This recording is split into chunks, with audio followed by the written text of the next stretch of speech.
원포인트 투자 레슨 들어가 보도록 하겠습니다. 시청자 퀴즈 다시 한번 말씀드릴게요. 자, 오늘의 시청자 퀴즈입니다. 자, 국제가전 박람회를 일컫는 말입니다. 자, 미국 라스베가스에서 열리며 매년 1월에 열리는데요. 자, 내년 2020년 1월 7일부터 10일까지 열리는 이 박람회의 이름은 1번 MWC, 2번 JP모건 헬스케어 컨퍼런스, 3번 CES입니다. 자, C로 시작하는 단어 뽑아주시면 될 것 같죠? 자, 이렇게 시청자 퀴즈 다시 한번 알아봤고요. 자, 오늘 원포인트 투자 레슨에서 이 집중적으로 교육해 주실 분 김본 스타님 모셨습니다. 자, 우리 스타님께서 오늘 시장에서 아주 잘 맞는 그러한 교육을 진행해 주실 텐데요. 오늘은 어떤 내용 준비하셨을까요? 네, 안녕하십니까. 자, 지난번에는 제가 젠백스로 1위를 하면서 제가 이 자리에 섰었죠. 근데 이번 주는 제가 SNS텍으로 다시 한번 수익을 크게 거두면서 제가 다시 이 자리, 영광스러운 이 자리에 서게 됐습니다. 근데 중요한 건 SNS텍, 제가 얘기드렸던 소재 부품 장비 중에 소재 기업이죠. 소재 기업이고 그 다음에 소재 수출 규제 관련해서 국산화 수혜주라고 얘기 드렸습니다. 자, 그러면 이제 우리가 지금 한참 유행하고 있는 이 소부장을 한번 보도록 하겠습니다. 자, 소부장. 요즘 소부장이 주가가 급등을 하고 있습니다. 급등을 하고 있는데 우리가 이제 사이클을 좀 알아야 돼요. 이 사이클이라는 걸 좀 알아야 돼서 오늘은 사이클에 대한 얘기를 좀 먼저 한 다음에 그 다음에 소재 부품 장비가 내년에 어떻게 될 건지를 어느 정도 좀 얘기를 좀 드리고 그 다음에 마지막에 종목. 여러분 제일 중요한 게 종목이잖아요. 종목은 맨 끝에 하겠습니다. 맨 끝에 하는데 사실 종목보다도 사실 중간 스토리가 어떻게 과정이 이어가느냐가 더 중요해요. 그래서 그런 전제들이 계속 맞아 떨어져 가면 소유품 장비들을 계속 가지고 있는 거고요. 이제 그 시나리오가 좀 바뀐다 이러면 다시 한번 대응을 하시면 좋기 때문에 저는 끝에 이제 종목 내용도 좋지만 중간에 내용을 좀 보시면 좋을 것 같고 상당히 좀 길게 하고 싶은데 저한테 한 3-4시간씩 주면 한 번에 다 끝내고 싶어요. 근데 역시 이제 시간은 한정되어 있기 때문에 오늘은 이제 소재 위주로 조금 해보려고 합니다. 자, 뭐 이때는 뭐 제가 투자대회에서 우승했던 그런 거를 제가 가지고 나왔고요. 매번 보는 거죠. 자, 오늘은 먼저 반도체 사이클을 먼저 한번 볼게요. 반도체는 대표적인 장치 산업이고 그 다음에 사이클이 상당히 중요해요. 그러니까 사이클이 어떻게 중요하냐? 예를 들어서 반도체 사이클이 쭉 올라오면 이제 어떤 일이 생기냐면 반도체 가격이 오르겠죠. 반도체 가격이 오르면은 수요가 많으면 반도체 가격이 오릅니다. 오르게 되면 증설을 우르르 해요. 예, 일단 잘 팔리니까 증설을 하겠죠. 증설을 하게 돼서 물량이 공급이 다시 많아지죠. 공급이 다시 많아지면 이게 반도체 가격이 다시 떨어지고 이런 사이클을 계속 그립니다. 이런 사이클을 계속 그리고 또 반도체 업종의 특성은 뭐가 있냐면 각 나노 공정마다 각각 다 다르기 때문에 그 나노 공정 어느 나노 공정에 들어가서 현재 어떤 제품이 나오는지에 대한 타이밍이 상당히 중요해요. 그래서 그런 부분들에 대해 사이클적으로 쭉 한번 제가 정리한 건 아닙니다. 예, 제가 알기로는 이거는 이베스트 투자증권에서 정리한 내용인데 항상 감사드립니다. 잘 보고 있습니다. 자, 그리고 중요한 건 또 뭐가 있냐? 반도체는 어느 정도 공급이 예상이 됩니다. 공급이 예상이 된다. 무슨 얘기냐? 공급 예상을 도대체 어떻게 예상할 수 있냐? 반도체는요, 반도체 공장은 이렇게 딱 한번 공장을 딱 돌리잖아요. 멈출 수가 없어요. 중간에 잠깐 멈췄다가 다시 돌리면 몇백억 원이 그냥 날아갑니다. 예, 그 정도의 산업이에요. 반도체는 대표적인 규모 경제 산업. 자, 규모 경제라는 건 규모를 점점 키울수록 원가가 떨어지는 그런 산업을 규모 경제라고 합니다. 자, 이런 상황에 있는 반도체 산업인데 그런 거를 삼성전자가 제일 잘해요. 삼성전자가 제일 잘하고 삼성전자가 규모 경제 상당히 앞서 있는데 그렇기 때문에 반도체 사이클을 볼 때 예상이 다 되는 거죠. 공급이 어느 정도 예상이 되고 그러면 수요만 잘 예측하면 되는 거예요. 수요만 잘 예측하면 사이클을 맞출 수 있겠죠. 그래서 지금 현재 뭐 긍정적인 얘기를 제가 드리려고 하는 거예요. 자, 이거를 이제 지워야 되는데 자, 어떻게 지우나? 자, 예. 네. 일단 자, 보겠습니다. 반도체는 일단 중요한 사실이 이런 사이클이 좀 있다라는 부분인데 자, 사이클을 볼게요. 자, 이게 99년입니다. 99년 반도체 사이클이 일단 쭉 올라왔죠. 한번 올라왔습니다. 한번 쭉 꺼졌죠. 쭉 꺼지고 그 다음에 2002년 한일 월드컵 할 때였죠. 우리나라 월드컵 4강 지나갔을 때 그때부터 쭉 수요가 이렇게 쭉 올라옵니다. 쭉 올라와서 반도체 사이클이 쭉 상승을 하죠. 상승을 이렇게 할 때 6개 분기 연속 상승했고요. 수요 같은 경우 상당히 좀 많이 증가했고 이때 치킨 게임이 벌어졌어요. 치킨 게임이 곧 이때 우르르 증설을 하게 되면서 이때 반도체 사이클 한번 꺾일 때 치킨 게임이 딱 벌어집니다. 거기서 이 치킨 게임에서 가장 삼성전자가 여기서 핵심을 잡았던 건 뭐냐면 삼성전자 같은 경우는 규모 경제이기 때문에 원가가 제일 싸요. 아니 1등이 원가가 싸고 제일 싸버리는 거죠. 2등 SK하이닉스가 그 다음 그때는 이때는 SK가 아니었고 그냥 하이닉스였는데 하이닉스 같은 경우 원가가 두 번째로 쌌습니다. 삼성전자가 그래서 딱 공급을 전 세계 공급량을 딱 예측을 하면서 우리가 이 정도로 공급량을 늘려버리면 우리는 적자는 보지 않나. 적자 보지 않지만 나머지는 다 적자를 볼 수 있어. 하면서 공격적으로 물량을 어느 정도까지 증설을 해버립니다. 해버리니까 다른 반도체 기업들은 규모 경제를 이루지 못했기 때문에 원가가 비싸거든요. 원가가 비싸니까 도저히 견디질 못하고 다 파산하기 시작합니다.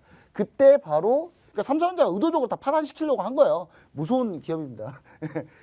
이때 키몬다가 먼저 파산을 해요. 독일의 키몬다라는 반도체 회사가 있는데 이 회사가 먼저 파산하기 시작하면서 2차 치킨 게임이 들어갔습니다. 들어가면서 이후로 우르르 반도체 회사들이 다 망해버려요. 이때 글로벌 금융위기가 왔었기 때문에 반도체 산업은 대표적인 규모 경제 산업이기도 하지만 경기 민감한 산업입니다. 경기가 우리 생각을 해보세요. 내가 돈이 많으면 돈이 한참 막 돈 많이 벌고 있어요. 그럼 우리 뭐합니까? 좋은 물건을 사죠. 컴퓨터도 바꾸고 스마트폰도 바꾸고 뭐 얼리 어댑터도 한번 해보고 그러잖아요. 근데 내가 돈이 없으면 어떻게 됩니까? 좀 더 쓰죠. 컴퓨터 좀 더 쓰자. 그냥 몇 년 더 쓰자. 지금 당장 돈이 없으니까. 그래서 경기에 엄청나게 민감한 산업인데 이 경기에 민감한 산업이기 때문에 이때 글로벌 금융위기 때 크게 무너졌습니다. 이때 하이닉스는 적자가 2008년 한 해 적자가 4조가 넘었었어요. 적자만. 하이닉스 사실 거의 파산 직전까지 갔었죠. 파산 직전 갔다가 글로벌 금융위기 겨우 끄트머리에 겨우 유상증자 딱 성공하면서 그때 반등 포인트로 올라왔습니다. 그때 저도 그때 유상증자를 받았는데 그때 한 6천 원이었어요. 한 주에 6천 원. 지금 얼마죠? SK하이닉스 9만 원이 넘죠? 네. 이때 받았던 분들 돈 많이 벌었죠, 그렇죠? 자, 이러면서 이제 반도체 사이클 한번 쭉 꺾였는데 그러면서 2009년부터 다시 반도체 사이클이 살짝 올라오고 이러면서 이제 전반적으로 이제 공급 구조 조정을 좀 한 다음에 반도체 사이클이 다시 한번 올라오게 돼요. 그러면서 다시 반도체 사이클이 밀렸는데 이때 PC 수요가 부진하게 되면서 이때는 모바일 쪽보다 약간 PC가 훨씬 많았거든요. PC, 서버, 반도체는 대표적인 게 PC에도 들어가고 서버용 반도체도 들어가고 그 다음에 모바일에도 들어가죠. 근데 중요한 사실은 이때는 이제 PC 수요가 절대적이기 때문에 PC 수요가 부진하게 되면서 약간 밀리게 됩니다. 이때 PC 수요가 부진했던 이유 중에 하나는 뭐냐면 전체적으로 유럽에서 경기가 상당히 안 좋았어요. 유럽 경기가 상당히 안 좋았고 2010년, 11년 때는 유럽의 그 우리가 흔히 얘기하는 그 포르투갈, 이탈리아, 그 피그스 국가들이 상당히 문제가 그리스 이런 나라들이 문제가 생기면서 전체적으로 상당히 수요가 부진했었던 거죠. 자, 그러면서 다시 2012년에 다시 이렇게 쭉 수요가 올라오면서 다시 한번 올라가게 됩니다. 이때 일본의 엘피다가 파산을 합니다.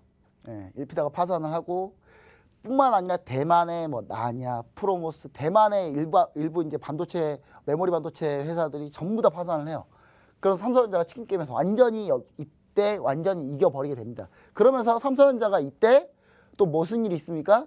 스마트폰 산업에 빠르게 침투하면서 갤럭시가 성공을 하면서 그러면서 삼성전자가 어마어마한 주가 상승을 거둘 때가 바로 이 타이밍이었습니다.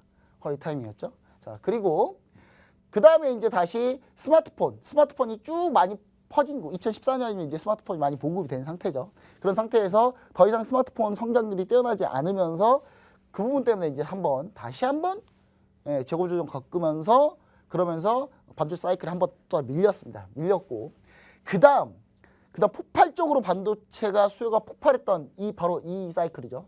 이 사이클은 무슨 사이클이었냐? 자, 스마트폰 기저효과가 있긴 했지만 더 중요한 건 서버 붐이 붑니다.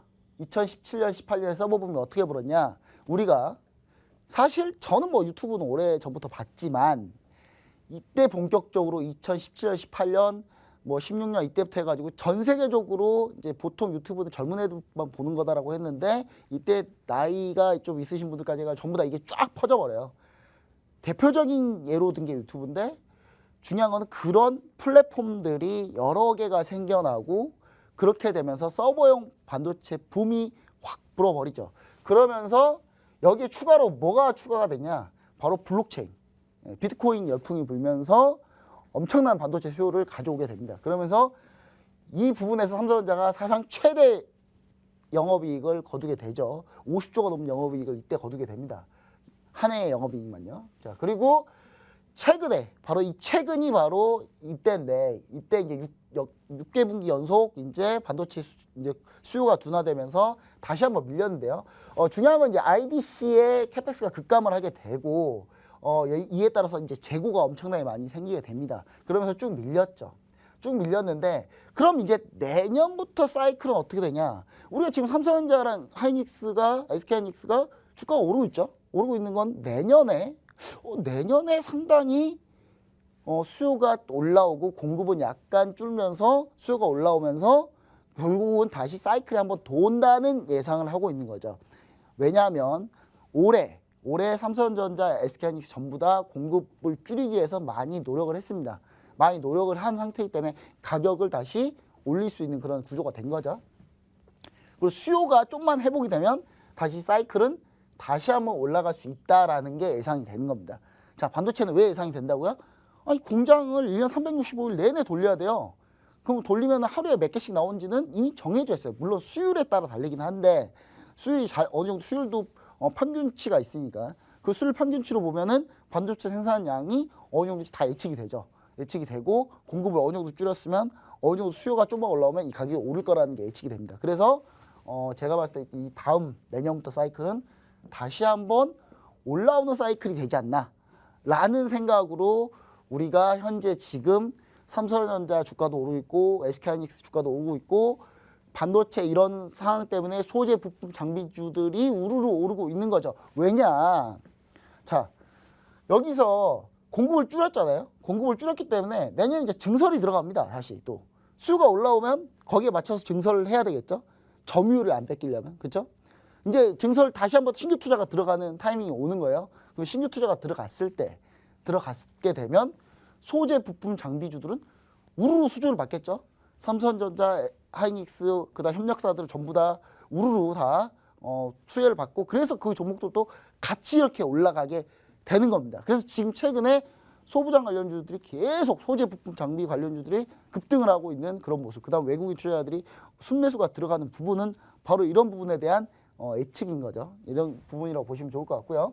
자, 그러면서 내년에 사이클은 그러면 이런 사이클이 나올 것이냐 아니면 적당히 올라간 사이클이 나올 것이냐에 대한 의견만 남은 거예요. 근데 저는 이렇게 급격한 사이클, 급격하게 엄청나게 붐이 부는 이런 사이클은 아닐 거라고 보고 있고요. 그냥 어느 정도 각도가 참 이 화면에 나오는 이거 화면 이 자료 만들어 주신 이 이베스트 투자증권 딱 이 라인 각도 딱 이 각도인 것 같아요. 저도 제가 봤을 때도 상당히 잘 표현을 해주시지 않았나 저 이렇게 좀 생각을 해보는데요. 자, 그리고 내년에 삼성전자의 이제 스마트폰 판매 추이 및 전망을 좀 보면은 이게 이제 2019년까지는 한 정도 다 이제 스마트폰 판매가 쭉 가다가 쭉 밀렸죠. 밀렸다가 다시 소폭 회복하는 그림. 그래서 2020년까지 좀 회복하는 그림이 나올 거다라고 이제 보고는 있습니다. 그리고 폴더블 스마트폰 판매를 좀 보시면 아시겠지만 지금 계속 내년, 내후년 출하량을 계속 지금 내년 전망이 계속 바뀌고 있어요. 점점 출하량 예상을 더 많이 하고 있거든요. 현재 지금 2020년에는 일단 기본적으로 한 500만 대 출하량 생각하고 있고 그러면서 쭉 올라오게 되면은 2024년까지 해가지고 엄청나게 폴더블 폰이 아마 대세를 이루지 않을까라는 생각으로 현재 이 정도 예상을 하고 있습니다. 현재 지금 판매된 양과 그 다음에 만들었을 때 판매되는 양을 따져봤을 때 이 정도 출하량을 충분히 예상할 수 있다라고 볼 수 있는 거죠.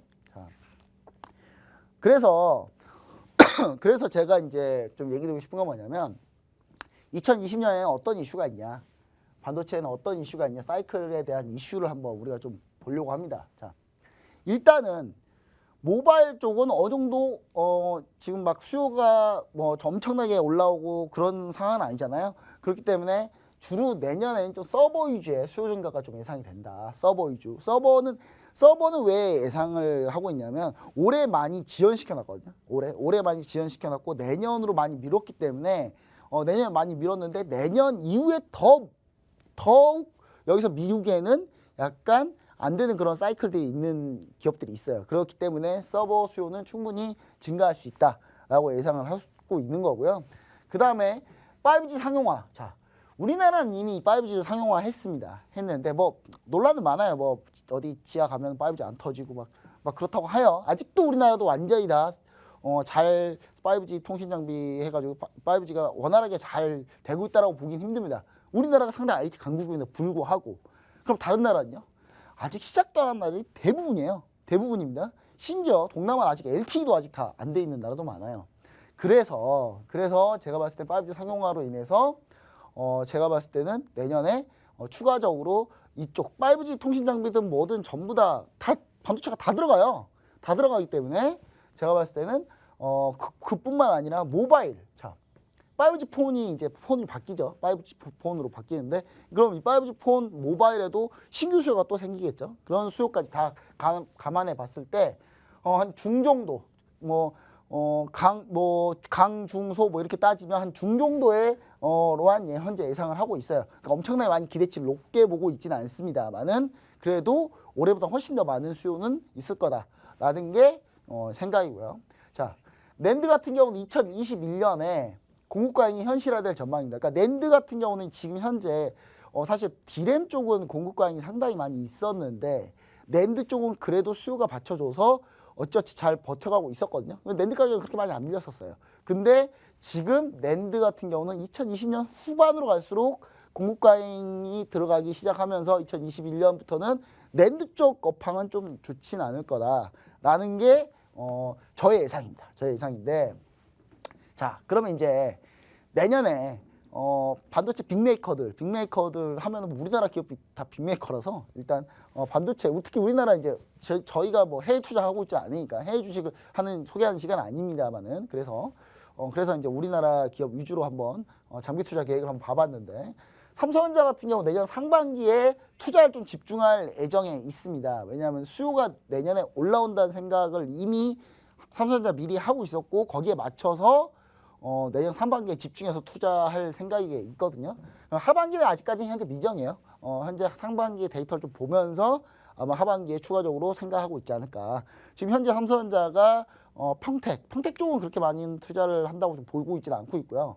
다만 이제 중국 쪽이나 이런 데 현재 계속 투자를 현재 상반기에 집중해서 계획하고 있습니다.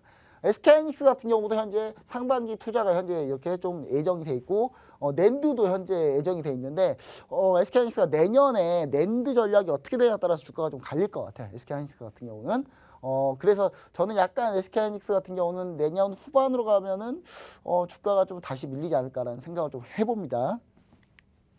자, 그래서 우리가 가장 중요한 게 그래 여기까지 내용 잘 들었어. 내용 잘 들었는데 그럼 뭘 사야 돼? 이렇게 생각하실 수 있겠죠. 그래서 제가 가지고 나온 종목이 총 3종목을 가지고 나왔는데요. 오늘은 이제 보시면 아시겠지만 아직 오르지 않은 반도체 소부장. 예. 왜 물음표냐면요. 안 오른 건 아니에요. 올랐어요. 오르긴 올랐는데 남들보다 좀 덜 올랐어요. 좀 덜 올랐기 때문에 살짝 물음표를 넣었어요. 자, 첫 번째로 이거는 제가 월요일 날에도 이 솔브레인에서 얘기를 했죠. 솔브레인을 첫 번째 가지고 나왔는데 제가 소부장 중에 오늘은 소재 위주로 가지고 나왔습니다. 자, 소재 위주로 보시면 좋을 것 같은데요. 일단 첫 번째 솔브레인입니다. 솔브레인이 대표적인 반도체 시가 업체로서요. 대표적인 국산화 수혜주죠. 불화수소, 불산. 예. 이것 때문에 논란 많았잖아요, 올해. 예. 뭐 솔브레인은 솔직히 뭐 액체만 하지 기체는 하지 않는다 이런 얘기 때문에 그냥 그 기하점이 상원이에요. 상원이기 때문에 좀만 하면 기하돼요. 기하되는데 이상한 리포트 하나 나와가지고 한번 논란이 있었죠. 자, 솔브레인. 자, 하지만 솔브레인이 그때 이제 일본하고 수출 규제 문제가 생기면서 그때부터 현재 주가가 다시 뜨기 시작했는데 그 전까지 솔브레인은 정말 저평가받은 그런 종목이었거든요. 그래서 본연의 가치를 현재 지금 이제 찾아가고 있다. 이렇게 보시면 좋을 것 같습니다. 자, 4분기에 삼성전자 메모리 출하량 증가가 예상되고 있고요.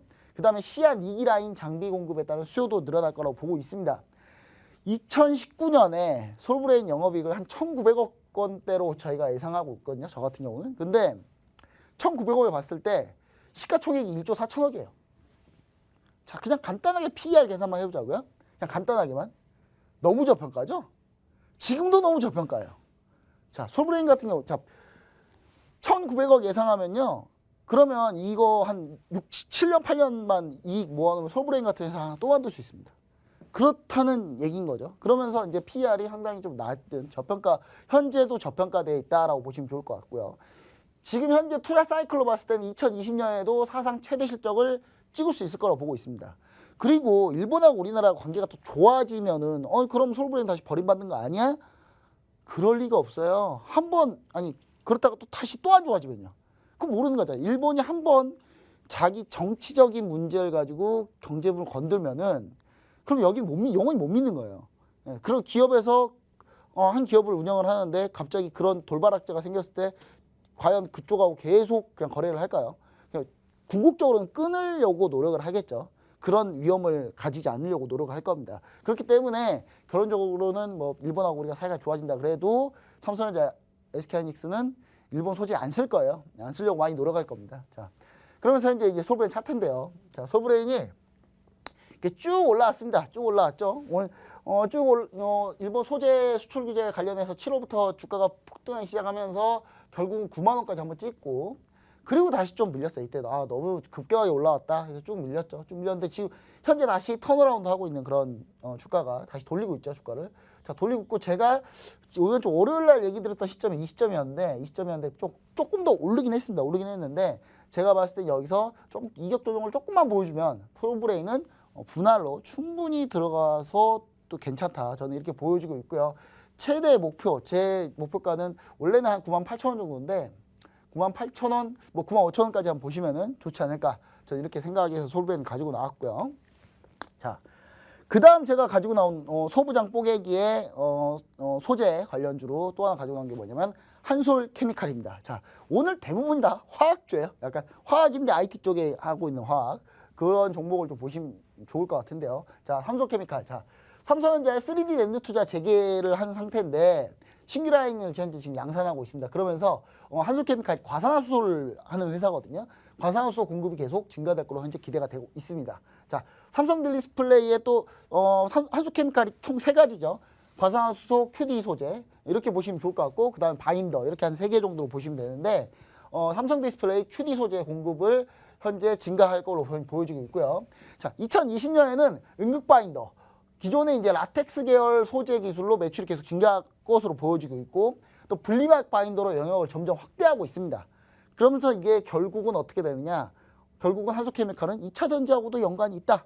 이렇게 보시면 좋을 것 같아요. 자, 그렇게 되면 2020년 영업이익은 약 1,300억대를 현재 지금 저는 예상을 하고 있는데 시가총액은 현재 1조 1,000억대. 자, 이렇게 따져보면 또 저평가죠. 한솔케미칼도 저평가입니다. 저평가라는 얘기가 되겠죠. 자, 그러면은 한솔케미칼 같은 경우는 사실은 꾸준히 저평가를 계속 받아오고 있었고 소재 수출 규제 관련해서 문제가 생겼을 때도 주가가 안 움직였어요. 안 움직였다가 최근에 실적 확인하고 엄청나게 외국인이 순매수가 계속 들어오고 기관도 이제 서서히 순매수로 이제 방향을 잡고 있는 그런 상황이겠죠. 그러면서 주가가 좀 올라왔습니다. 좀 올라왔는데 올라왔음에도 불구하고 추가적으로 한솔케미칼은 이 올라온 폭이 사실 솔브레인이나 다른 거에 비하면 훨씬 적거든요.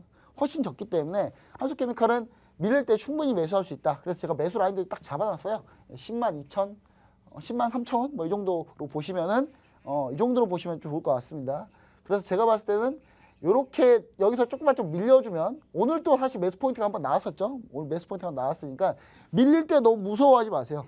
소부장 관련주는 밀릴 때 너무 무서워하지 필요가 없다. 저는 이렇게 좀 보여지고요. 밀렸을 때 우리가 좀 과감하게 한번 분할로 우리가 한번 접근해 보면 좋다. 저는 이렇게 좀 얘기를 좀 드리고 싶습니다. 자, 그리고 제가 오늘 가지고 나온 종목이 덕산 네오룩스가 마지막 종목인데 아까 시청자분께서 종목 상담 덕산 네오룩스를 가지고 나왔네요. 다시 한번 얘기 드리겠습니다. 자, 시청자분 아까 전화 주신 시청자분은 이거 계속 같이 보시면 좋을 것 같아요. 자, 덕산 네오룩스 같은 경우는 연말에 아이폰 재고 조정이 좀 들어갔고, 그리고 삼성 디스플레이 플렉서블 OLED 출하량이 약간 감소하면서, 그러면서 제가 봤을 때는 덕산 네오룩스 같은 경우는 제가 봤을 때는 어느 정도 약간 밀렸었죠. 그럼 이 주가가 여기서 조금 밀렸었을 때 부분이 바로 이 이유 때문에 좀 밀렸었습니다. 좀 밀렸었는데, 이제 중저가 스마트폰의 견조한 판매가 현재 지속되고 있다라고 우리가 보시면 좋을 것 같고, 덕산 네오룩스 OLED 쪽에 OLED 소재 기업이니까, 자, 중저가 스마트폰 보면 OLED 다 그 채택하고 있잖아요. 자, 중화권 패널 업체들이 가동률이 현재 다시 증가하고 있습니다. 중화권 패널 업체들 가동률 증가하고, 또 중국이 이제 플렉서블 OLED로 막 넘어가려고 엄청 노력하고 지금 막 양산을 하려고 막 하고 있어요. 그래서 중국 플렉서블 OLED 패널이 본격 양산될 수 있는 흐름이 내년 2020년입니다. 2020년이기 때문에 덕산네오룩스는 사실 고평가는 맞습니다. 고평가는 맞는데 기대되는 게 훨씬 더 많기 때문에 2020년에 280억 원대 영업이익을 현재 저는 예상하고 있는데, 뭐 주가는 PER로 따지면 20배가 넘어가요. PER로 따지면 20배가 넘어가긴 하는데, 그래도 성장성 있는 기업이고, 그렇기 때문에 저는 충분히 이 PER은 합당하다 이렇게 좀 보여지고 있거든요. 그래서 지금 현재 돌려나온 소부장 관련주들 중에 돌려나온 그 각도로 봤을 때 가장 적게 돌았거든요. 그러면서 가장 주가가 덜 올랐다 이렇게 보시면 좋고, 물론 그 전에 많이 오른 것 때문에 덜 오르면 있습니다만은 추가적으로 이 랠리를 보여줄 때 지금 현재 외국인이 순매수로 돌았거든요. 외국인이 순매수로 돌았고, 그 다음에 여기에 보시면 아시겠지만 기관도 현재 순매수로 현재 들어왔다 이렇게 보시면 좋을 것 같기 때문에, 제가 봤을 때는 덕산네오룩스도 곧 기관 외국인 순매수가 지속적으로 들어오면서 주가가 전고점을 돌파할 가능성이 상당히 높게 보여지고 있습니다. 그래서 전 전고점 돌파를 보고 돌파 매매를 하셔도 된다. 돌파만에 전고점 돌파하면 바로 추격으로 따라 붙으셔도 되는 그런 종목이다.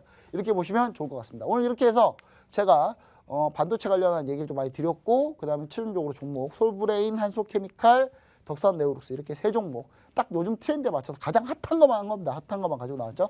네, 이렇게 보시면 좋을 것 같습니다. 감사합니다.